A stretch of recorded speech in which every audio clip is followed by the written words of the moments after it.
Good morning, everybody. Well, it stopped raining finally. It literally rained all night. There was a couple of breaks in it, but I would estimate at least 8 hours worth of rain. The river is way up and extra muddy. I don't know if I can get this around, but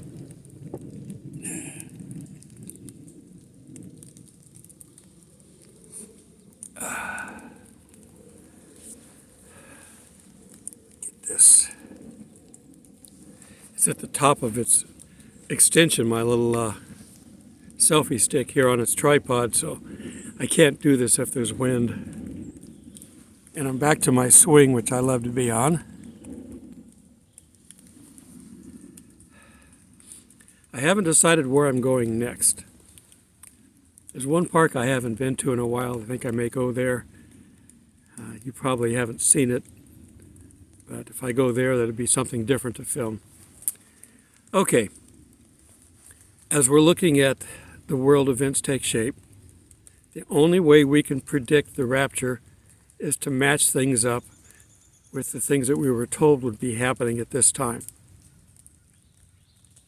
So we look around at the nations of the world, we look around at ourselves, the United States, and we can see things falling into place. The things that have to happen in order for the events that we were told about to take place. Now, one of the things that we talk about, and it's debated back and forth, because there's no definite proof on it, is why isn't the United States mentioned in the end times? Now, there's a number of reasons. We could have been grouped in a group of nations that just generically said, and the children of this one nation. Could have been, but we're far bigger than any of them. The United States has basically, up until recently, been the world superpower. Now, you could argue that Russia may have taken the lead on that, but that's only recently. And we have a greater technology and access to things going on in the world. Yeah, Russia can hit hard. They'd do a lot of damage. But I think until fairly recently, we would win. I think that's debatable now. We've degraded ourselves so far that I don't know that we would have the military power to stop Russia. I'd say we definitely do not have the willpower, the initial willpower that would be necessary. Technically, we didn't have the willpower to get into World War II.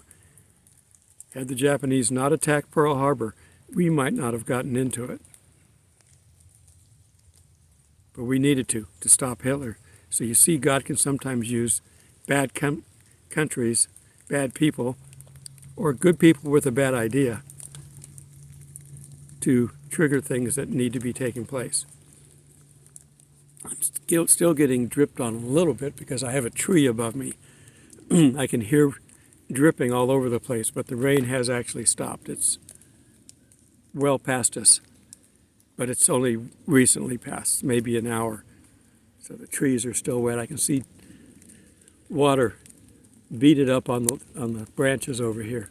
The slightest breeze would bring down a deluge on top of me. So hopefully I can get this done. So what we're going to look at is we're going to look at Ezekiel 38, our standard verses, and we're going to look at it and try to identify things. I've also got some other scriptures to look at, but we're going to look at Ezekiel 38 first. And let's go to 38.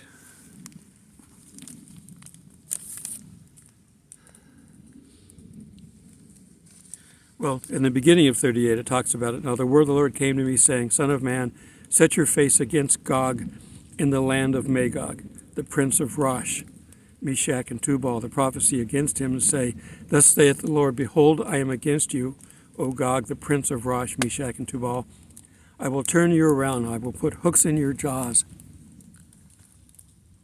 Going fishing again. hooks in your jaws, and lead you out with all your army, horses and horsemen, splendidly clothed, a great company of bucklers and shields, all of them handling swords. Okay, so we start off in 5. Persia, which is Iran, Ethiopia, Libya, from the Africa area, are with them, all of them the shield and helmet. Gomer and its troops, Tagora with from the far north and all of its troops. Many are with you. Prepare yourself and be ready. You will, with all your companies that are gathered with you. You're going to have Turkey in there, of course, Syria. These are pretty much all covered. They may use old names, but we know where these old names lived, and the people that live there now, we can use the new titles. Persia is easy. Iran used to be called Persia. It was only changed in the last, 100 years anyway. So we see all the companies that are countries involved. Now when we look at those not involved, let's go down to 13.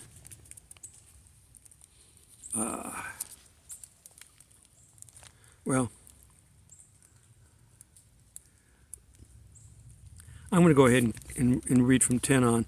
Thus saith the Lord God, on that day it shall come to pass that thoughts will arise in your mind, and you will make an evil plan. And you will say, I will go up against a land of unwalled villages. I will go to a peaceful people who dwell safely, all of them dwelling without walls, having neither bars nor gates, to take plunder and to take booty, to stretch out your hand against the waste places that are again inhabited. If you remember, go back a chapter or so, and it talks about the dry bones. That's what Israel used to look like.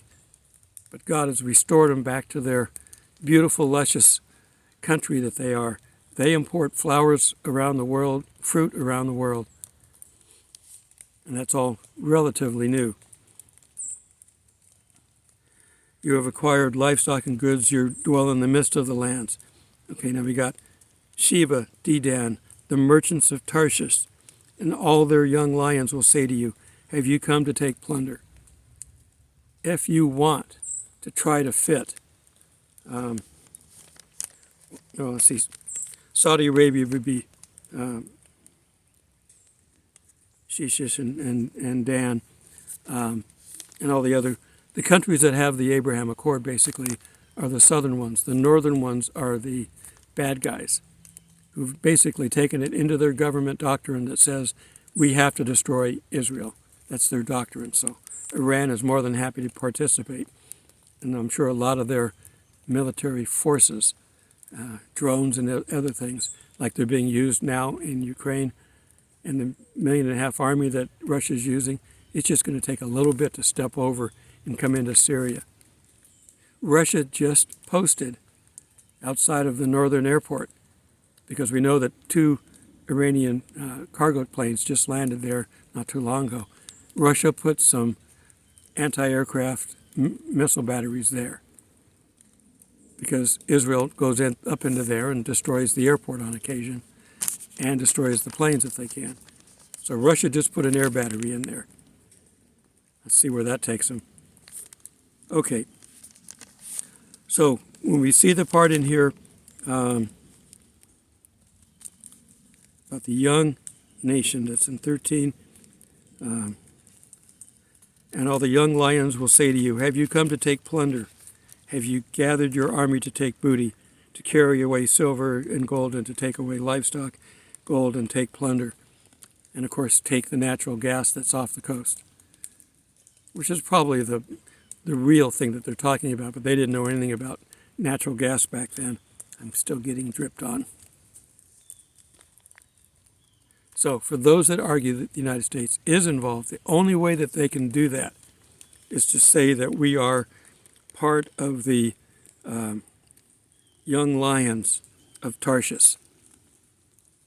Well, Tarshish is pretty much Spain, and if you want to include in it Poland and the UK. The United States is technically a startup country of theirs, but we broke away. And we're far more powerful than they could ever imagine, even together. I'm getting water on my glasses. I think it's stretching it to be able to do this. I can't say that it isn't. But either one of two things has happened. Either we've given up our pledge to defend, or we're incapable of defending. Because if we're part of the part that's complaining about them, what are you doing, coming here to take plunder? If we're part of that, then we're just mouthing. We're not doing anything. The southern countries don't have the ability. They've kind of stood down from the war. They don't want war anymore. They're tired of it. They don't have the same dreams that Iran has of destroying Israel. They're actually working with them because now they can bring in tourism. A lot of the areas that we would like to go to, like Bethlehem, for instance, is not in Israel. It used to take a while to get paperwork to get through. Come on, wind, don't come up now. The wind is blowing my paperwork around. And it's shaking the leaves on the trees, which means that I'm getting wet. So I'm going to move. Where can I move to? The only place I can move to is one of the camping areas. So let me show you where I'm going. There's my car. On the other side over here are some camping areas that are under roofing, not camping areas, but picnic areas that are under roofs. By going over here, I can make sure that I can stay away from the water coming down. I prefer to make my videos first thing in the morning. Now, I've already got tomorrow's video made because I knew the storm was coming. So this is the next day, so I've got a whole day to get it uploaded. So it's not a problem. I just prefer talking in the morning. It seems to me I've got a better connection to God in the morning. I normally go to the other pavilion, but I like to keep things different, so I'm going to go to this one over here.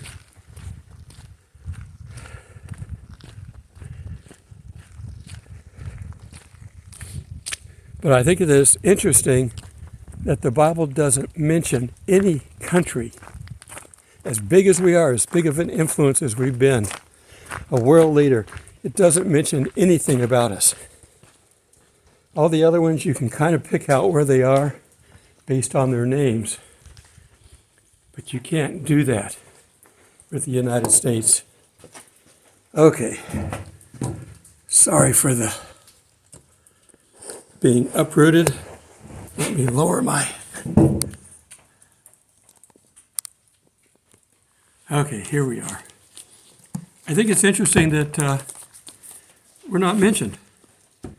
All these other countries are mentioned by name. Now, some of them don't have those names anymore. They're gone.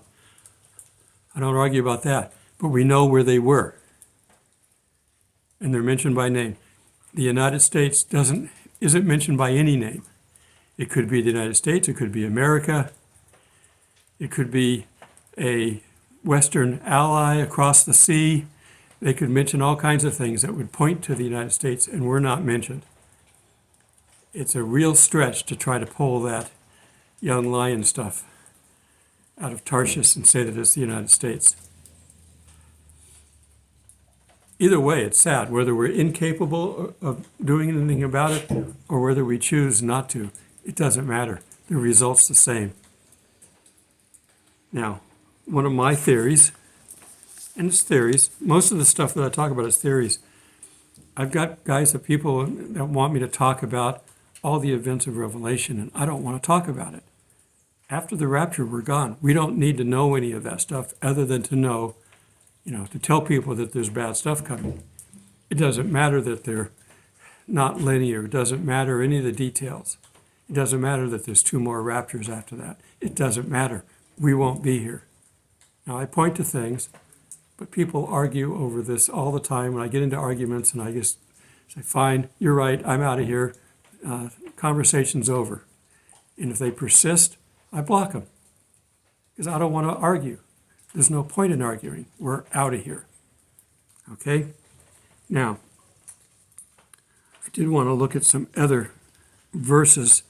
Let me see if I can get to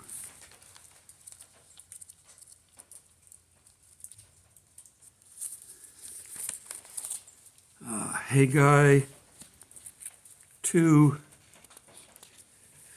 I once saw a comedian do this where you wet this finger and then you turn the page with the other one.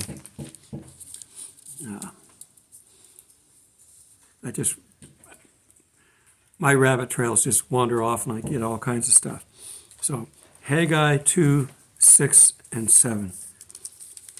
Up, up, flee from the land of the north, says the Lord, for I have spread you abroad like the four winds of heaven. Up, Zion, escape, you who dwell with the daughter of Babylon. For thus saith the Lord, he will send me after glory to the nations which plunder you. For he who touches you touches the apple of his eye. For surely I will shake my hand against them, and shall become spoil for their servants. Then you will know that the Lord of hosts has sent me. These are just rough references to some of these countries, but it really doesn't say who. Isaiah.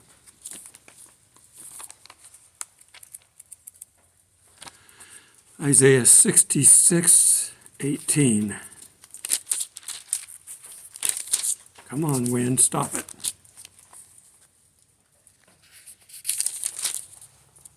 Okay, 66:18. For I know their works, I say, sanctified in gardens of idol. Okay, for I know your works and thoughts. I shall be that I will gather all nations and tongues, and they shall come and see my glory.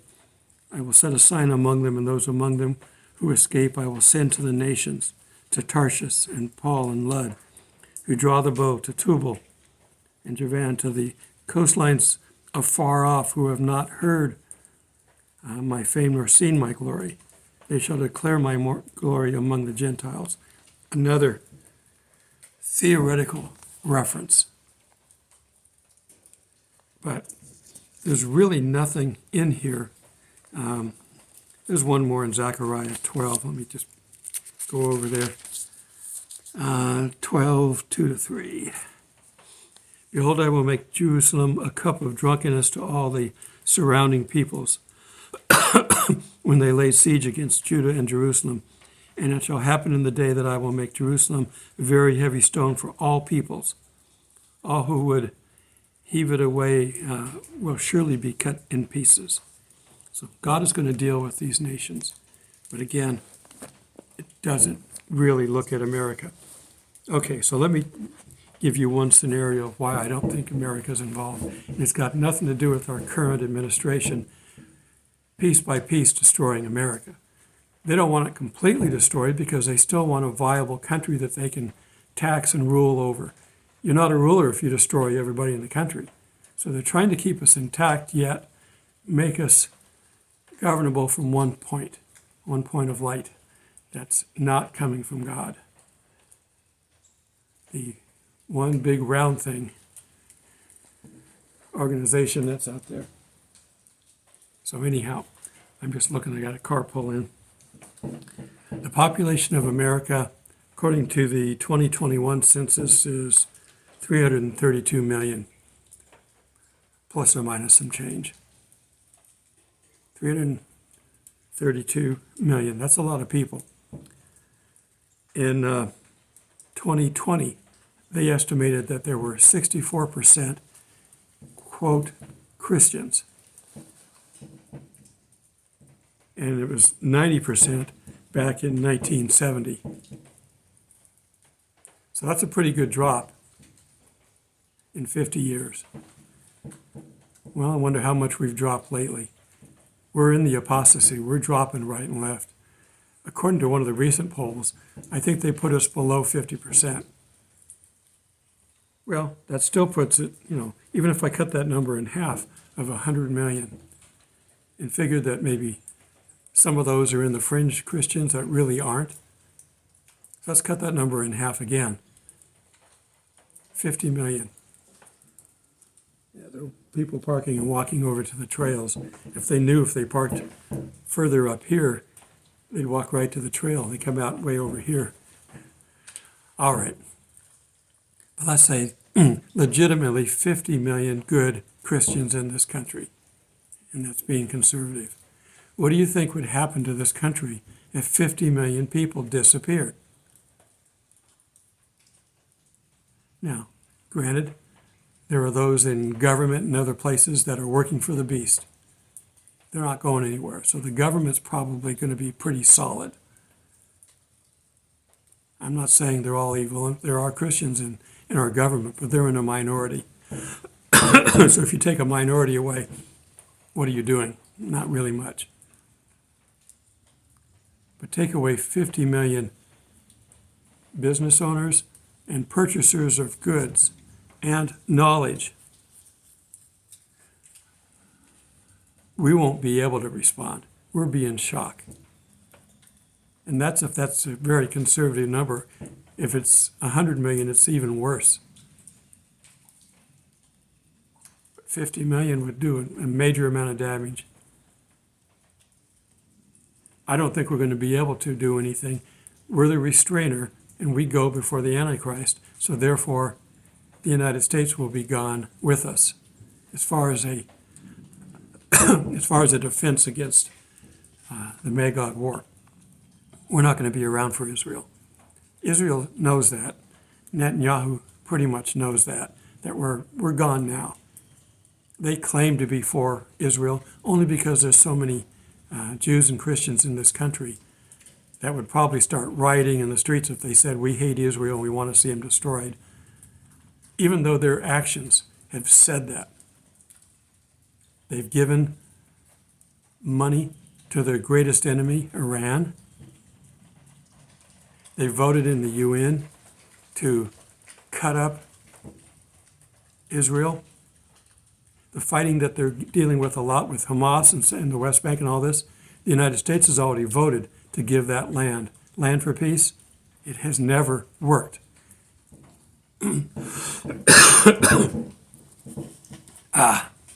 It's so humid here. I'm cutting the air with a knife. So the United States is not involved for any number of reasons. But I think the rapture is probably the last peg that has to go in there to take us out. We're being destroyed from within as it is. And then you take away the only godly part of the country, the remaining, quote, so-called Christians will be surprised. And with that many people gone, they got to come up with a real good solution. So that's why they're doing this alien bit. Aliens are the only ones powerful enough to remove that many people. We're not going to die off because they'd have to have bodies. Apparently we're leaving with our bodies because they won't have the bodies around. The people that are dying now, they're going straight to heaven, but they're not, it's not the trickle theory of the rapture. The rapture is everybody at once. So I'm looking at things right now.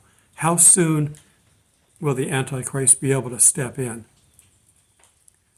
Israel is challenging the authority on the Temple Mount right now. They're going up there and praying.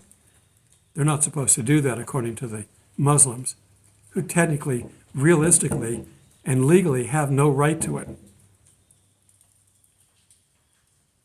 The general that won the 67 war gave them the land. That was a mistake, but it wasn't time. They would have built their temple already, and it wasn't time.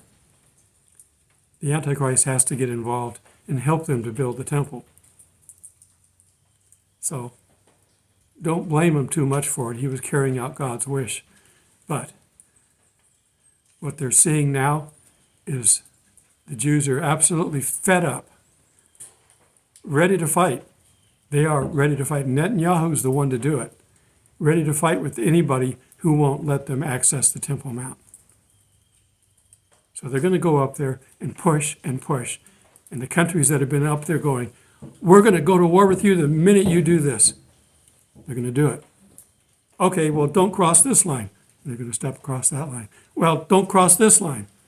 They're going to step across it. Now, they may get up to the point where they've got war machines ready to go. The Magog War may delay that. The Antichrist may come in and delay that. The Antichrist is one of the current world leaders. He's out there. He's a king. He's number 7. But he will be killed by the 2 witnesses, which need to come on scene real fast right now. They need to come out and defend the Temple Mount and insist on everybody getting off of it. But John's vision, where he's supposed to measure the temple in heaven, there's one up there. He says, ignore the outer court because the Gentiles have it. They're not going to kick the Gentiles completely off. They're going to share it. But they're going to build the temple. And they're going to build the temple where it was before. Is it where the Dome of the Rock is? I don't know. What you see for the Dome of the Rock is a remodel that happened in the 1800s because a massive earthquake destroyed the previous one down to its walls, but it destroyed it. And the inner part of it has 12 pillars in it. It was a shrine to where the temple was. It's a lie that it's a religious site for the Muslims. And so is the their mosque that's there. That mosque that's there wasn't there when Muhammad was in power. So it's all a lie. But the countries that hate Israel take that lie and run with it and then spread the lie around the world. And it's like, well, these people live there. They must know. Yeah, they must know they hate the Israelites, and they lie about it daily. The Palestinians never had a claim to that. Not really. When they were destroyed, Rome said this is the land of Palestine, so that there would be no place for them to come back to. But it's not really their land. The Romans set that up. It was a lie. All the fighting that's been going on in the Middle East is all based on a lie. So when that lie is exposed, it will be dealt with. The Antichrist is going to fight the 2 witnesses. The 2 witnesses are going to kill the Antichrist. Because he's not the Antichrist yet, he's still human. When he's resurrected, the pit will be opened and Napoleon will take him on. Again, nothing about the United States. We could go to war, we could, not now. We could have gone to war with any country in the world and won. Not without damage, but we could have won. Now, I don't know if we could go to war against Tijuana. I think the cartels would beat the United States. Yeah, we have the best weaponry, but if we don't have the best troops, because we're hiring less than adequate, or we're training them less than adequate, or we don't have the fuel because we've turned off all the taps, we don't have enough fuel to go to war. We don't. Part of our reserve is to keep the country running, but not to go to war. We need more than the reserve to go to war. And who do we get our oil from? The people we'd be going to war with. So we've already taken a back seat. And here we're going to sit and we're going to watch and not be a part of what's happening. That's another sign that we're almost to the end. Once the Gentile age, the church age is over, it switches back to the 70th week. Switches back to Jewish timeline. Very odd, you keep trying to put everything on a Jewish timeline. After the rapture, everything will go back to a Jewish timeline. Now, will the rapture have a time? If it has to have a time, and I don't think it does, if it has to have a time, it would be Easter. Not Passover, but Easter. And they don't fall on the same dates. I don't believe they fall on the same dates this year. I think they're a week apart. So, I mean, we could be off by a week. That's okay. I'll have to look that up. I don't remember.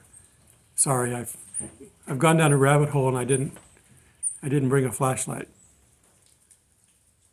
The bottom line is the United States if we are involved in any way, shape, or form, are a spectator. We're not going to defend Israel. And we're basically Israel's only real partner. We have been for years. All the other countries want them gone. All the Muslim countries want them gone. Some are willing to fight for it. The other countries don't really care. They still have their anti-Semitism around the world. They're going to be on their own. And only one way that they can be protected, and that's for God. And we're going to get this earthquake. It talks about it. When the Magog army comes down, there will be an earthquake. And frankly, that would be a good time to destroy the mosque and the Dome of the Rock. But we need to get our 2 witnesses in there too. And damage is done. So we've got to figure out how all this stuff works. Is Magog first? Magog second? My guess would be Magog is first. And not as much damage as could be done is done because God steps in. Then we get our 2 witnesses. Where's the rapture? Very, very close. Touching on either side or simultaneous. Basically, it's after the Magog War, we can identify where we are in the Bible at the beginning of the tribulation time frame. And I use that because the world uses that. The only part of the tribulation that's actually called by name is the second half, and that's called the Great Tribulation. The first half doesn't have a name. But people have just associated the full 7 years as tribulation. It's all right, I'll go with it, but it's not true. Okay. We are so close. It can happen any time. And it does not have to match up any Jewish holiday. If anything, it would match up on a Christian holiday. But it doesn't have to do that either. Okay, till we meet in the clouds. God bless.